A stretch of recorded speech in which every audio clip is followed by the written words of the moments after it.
guys, and welcome back to my channel. I don't know if you can tell by my surroundings yet, but I am back in Tennessee. I did come here because I wanted to celebrate my birthday. My birthday was June 30th, and I am officially... Actually, I'm gonna bleep that out. You could probably Google my age, but it doesn't matter. I don't want to say it here. I'm still in denial that I'm not in my 20s. It's actually crazy to me. But anyways, yes, I came home to celebrate my birthday. I also played in a celebrity basketball game at TSU, which was a lot of fun. And then this happened to be the 4th of July weekend as well. So just really spending a lot of time with my family. As I've expressed before, that I genuinely enjoy. I do live in LA, so I don't get to see them as often as I like. So I'm here having a good time, and I wanted to make sure I got this video to you guys. Because of whatever happened last week, this video right here went crazy on views and viewership last week, and there were a lot of different comments that I hadn't received previously, but one recurred over and over again, and it's something that I actually already wanted to address, so that's what we're going to talk about today. This is an important concept because I think because of all the equipment that comes along with dialysis and the delivery and all the things that you really need to do dialysis effectively and efficiently is really a lot of different stuff. And once you get into the process, you realize, okay, it's a quick system, but it's a lot of different stuff that you have to store. I understand there's a valid concern on how to be accommodated in this way. So without further ado, let's get into this video.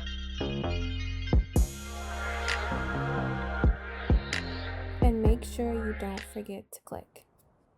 I don't know if you noticed, but in a lot of my videos, I really don't show my hemodialysis scar. But as of recent, I've really just taken real ownership of it. I love a good crop top, and this one has a cut line on it that you can visibly see my scar, and I'm just owning it. So I'm sporting this for you guys too. This video is important. It's about insurance, and people are questioning how to afford dialysis. And also, the information I'm going to provide today is strictly for US residents because I'm unaware of the logistics of insurance in any other country. Some of the countries that I played in, but I still reference my American insurance when I needed anything overseas. So this is for you guys, but please tune in just in case you come to America and this is some information that you may need. But for those of you who have good quality insurance, maybe through your employer or you're a dependent, and you don't have that worry, that's amazing for you. But I want to let people know that in that video, people are like, oh, you have a lot of space, like how could you afford this? At the time that I was doing dialysis in that video, which it was posted January 6th of 2020, I didn't have a job. Because of my health, I left California, which was where I was working, so I could no longer work. I was extremely sick when I left LA, so I was disabled physically to even be able to work, so I didn't even have a lot of income coming in.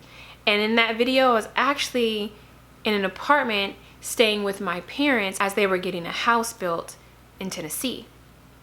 And I purposely left LA to come to Tennessee to get the care at Vanderbilt that I just hold in such high regard forever. I tell you guys about the nurses, the doctors, and the physicians. The surgeons at Vanderbilt were top tier A1. So coming home to Tennessee was my only option in my mind. But how I could manage, I guess the privilege is a wonderful family supporting me.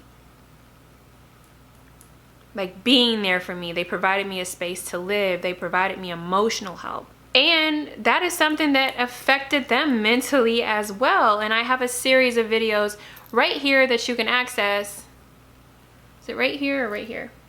Somewhere up there that you can access that talks about their experience and like their perspective on where they came from dealing with my illness. But yes, that was my privilege, is having a family that supported me.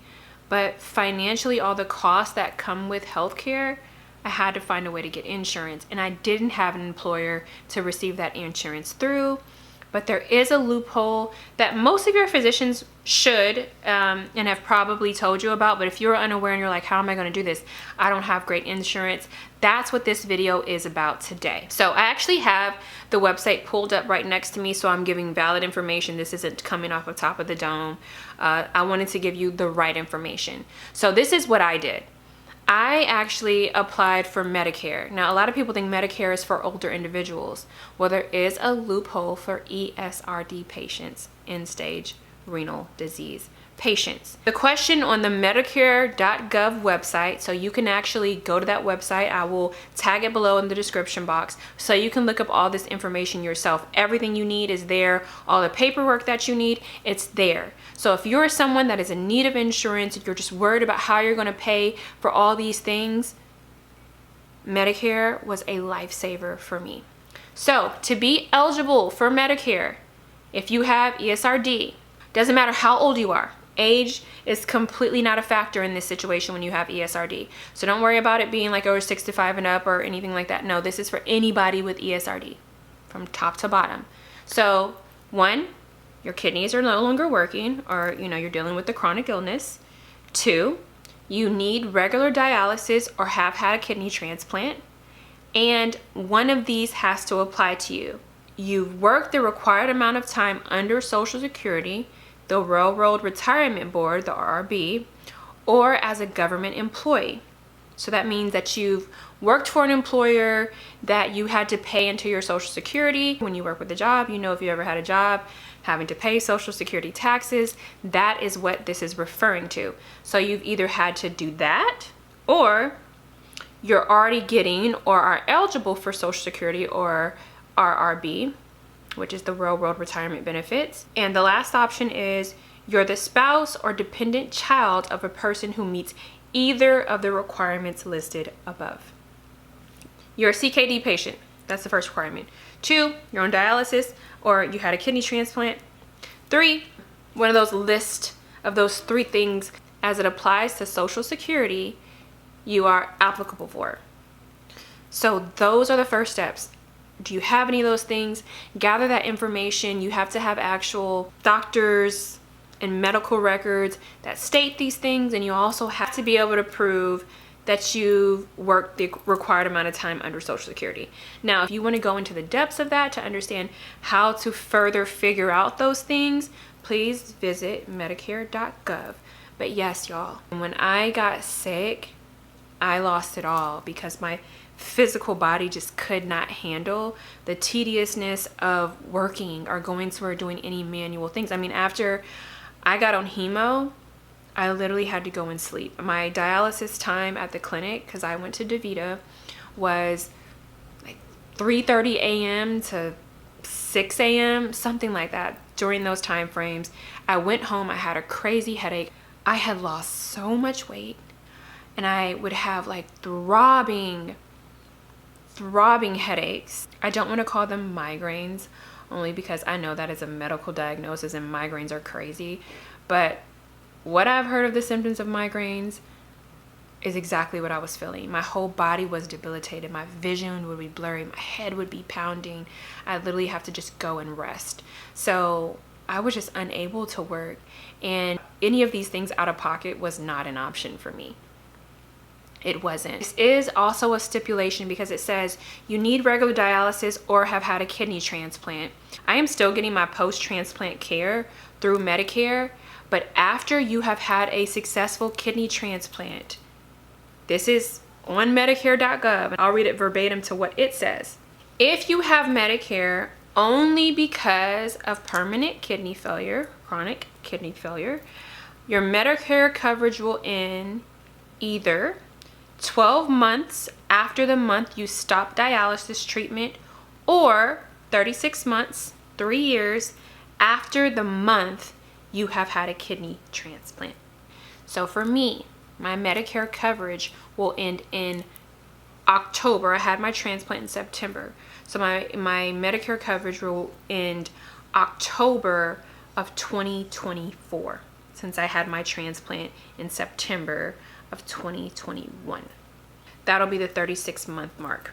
Your Medicare coverage will resume from that if you start dialysis again, or you get a kidney transplant within 12 months after you have stopped getting dialysis. That was referring to the top part, where if you just stop getting dialysis, which most people don't just stop getting dialysis, you usually just keep getting it until you can get a kidney transplant, or you stay on it for the rest of your life. In my instance, if I start dialysis again, my Medicare could pick back up.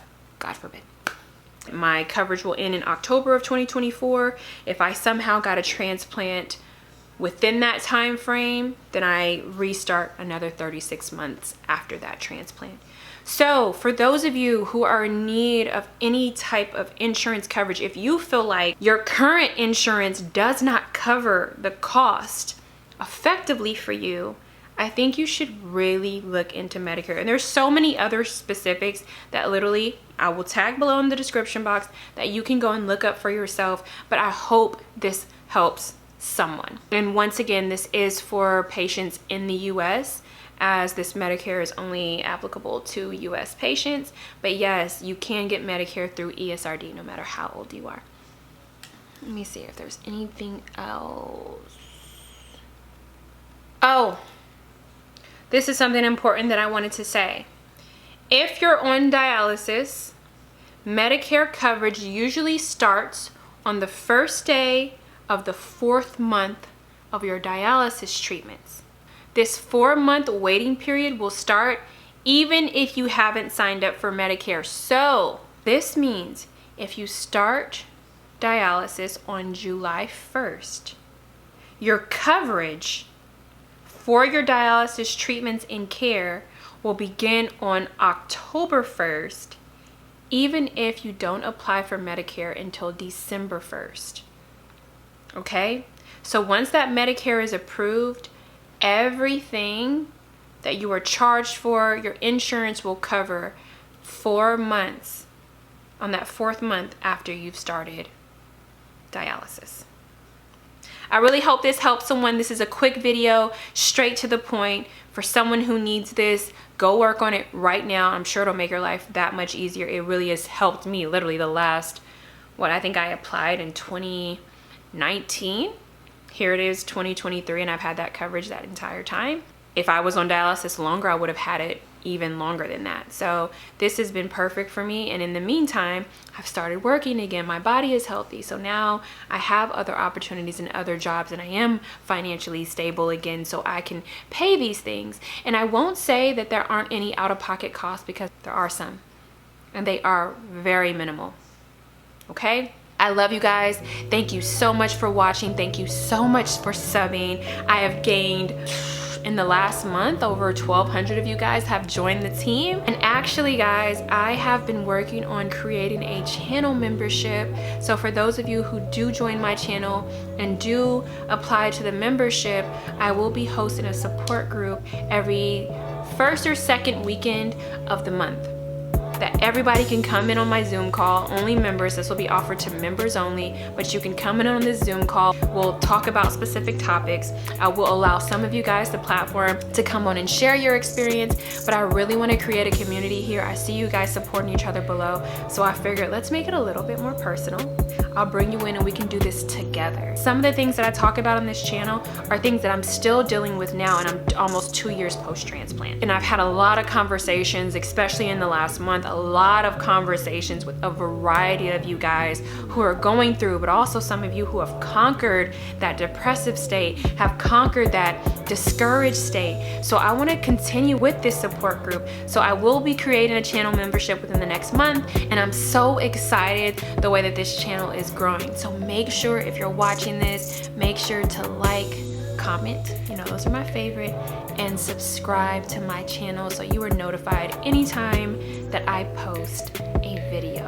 I love you guys. I hope everybody is staying inspired and living their life to the fullest. I love you, and I'll see you in my next video. The Selena Gomez part 2 video is on its way. See you guys.